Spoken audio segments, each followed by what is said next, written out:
C'est dangereux de vouloir une vie spirituelle puissante sans vie de prière. Parce qu'au final, ce que tu ne combats pas dans la prière finira souvent par te dominer dans la vie.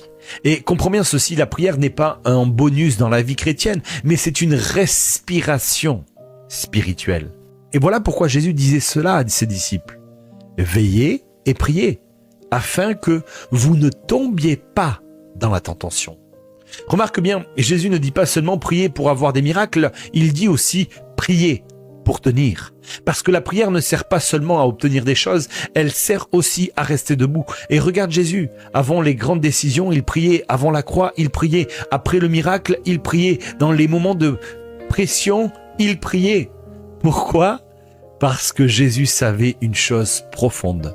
Ce qui n'est pas porté dans la prière finit souvent par devenir un poids dans la vie. Et aujourd'hui, beaucoup veulent la paix sans prier, la force sans prier, la direction sans prier, la victoire sans prier. Mais comprends bien cette clé spirituelle. Une vie sans prière devient rapidement une vie dirigée par les émotions.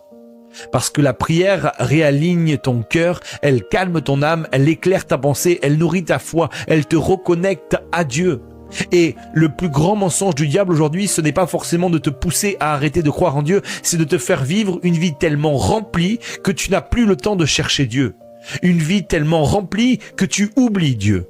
Parce qu'un chrétien sans prière devient vulnérable. Il commence à réagir charnellement, à s'épuiser intérieurement et à perdre sa sensibilité spirituelle. Puis, petit à petit, il essaie de gérer seul des combats qu'il était censé porter devant Dieu. Mais retiens bien ceci, la prière ne change pas seulement les situations, elle change d'abord l'homme qui prie. Et souvent, avant que Dieu transforme ton environnement, il veut transformer ton cœur dans le secret de sa présence.